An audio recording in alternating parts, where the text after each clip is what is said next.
যুক্তরাষ্ট্রে বসে বাংলাদেশ প্রসঙ্গে আবারও বিতর্কিত মন্তব্য করে আলোচনায় এসেছেন ক্ষমতাচ্যুত প্রধানমন্ত্রী শেখ হাসিনার ছেলে সজীব ওয়াজেদ জয়। অ্যাসোসিয়েটেড প্রেসকে দেওয়া এক সাক্ষাৎকারে তিনি স্বীকার করেছেন, জুলাই আন্দোলনের সময় শেখ হাসিনা সরকারের দমনপীড়ন ছিল ভুল। তবে একই সঙ্গে তিনি বর্তমান অন্তর্বর্তী সরকার ও নির্বাচনী প্রক্রিয়াকে প্রশ্নবিদ্ধ করে দেশকে আবার অস্থিতিশীল হওয়ার হুমকি দিয়েছেন।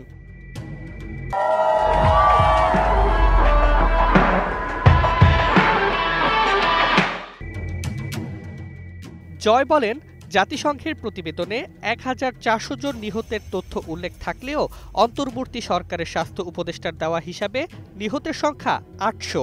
এই ভয়াবহ রক্তপাত ও বর্বর দমনপীড়নকেও তিনি ভুল বলে পাশ কাটিয়ে দাবি করেন, আওয়ামী লীগকে বাইরে রেখে কোনো নির্বাচন করলে তা হবে কারসাজিপূর্ণ এবং জনগণ তা মানবে না। তিনি অভিযোগ করেন, প্রফেসর মোহাম্মদ ইউনূস নাকি আওয়ামী লীগকে বাইরে রেখে নির্বাচন আয়োজনের পরিকল্পনা করছেন। জয় বলেন, আওয়ামী লীগের উপর নিষেধাজ্ঞা তুলে নিতে হবে, না হলে নির্বাচন আন্তর্জাতিক স্বীকৃতি পাবে না।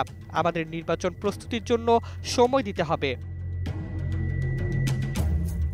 বিশ্লেষকদের মতে এই বক্তব্য সরাসরি নির্বাচনকে চাপের মুখে ফেলার কৌশল, যাতে আদালত, আন্তর্জাতিক মহল এবং অন্তর্বর্তী সরকারের ওপর রাজনৈতিক প্রভাব বিস্তার করা যায়। জয় আরও দাবি করেন, ক্ষমতাচ্যুতির পর ৫০০ আওয়ামী লীগ কর্মী নিহত হয়েছে এবং ৩১ জন জেল হেফাজতে মারা গেছে। তিনি আরও অভিযোগ করেন, বর্তমান সরকারের সংখ্যালঘুরা লক্ষ্যবস্তু।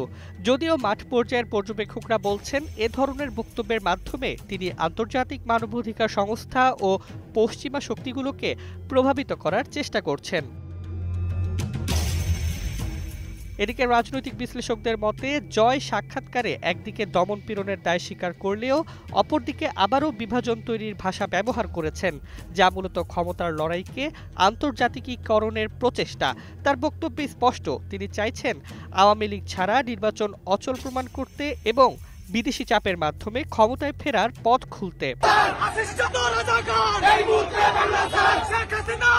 সব মিলিয়ে দেশের বাইরে বসে সরকারের বিরুদ্ধে আবারও চাপ সৃষ্টি ও অস্থিতিশীলতার আভাস দিয়ে জয়ের এই বক্তব্য রাজনৈতিক অঙ্গনে নতুন উত্তপ্ত বিতর্কের জন্ম দিয়েছে।